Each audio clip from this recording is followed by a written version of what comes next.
Hello, Horace here. In today's video, I'm gonna show you how to fix any issues and problems with your Expedia app on your phone. So first thing that you want to do is go up to the Play Store, go here,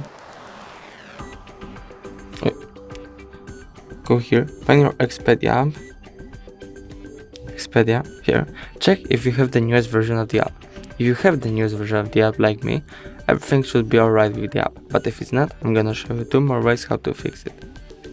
So first way, go up to the settings, go up to the app, see all, Finder, Expedia, permissions, and allow not allowed, like here, allow, like there, just allow them all. Go to the Wi-Fi data usage, unrestricted mobile data usage on. After everything should be alright with the app, but if it's not, I'm gonna show you last way. Last thing is uninstall, and just reinstall the app. After this, everything should be alright. If the video was helpful, please leave a like and subscribe. Bye.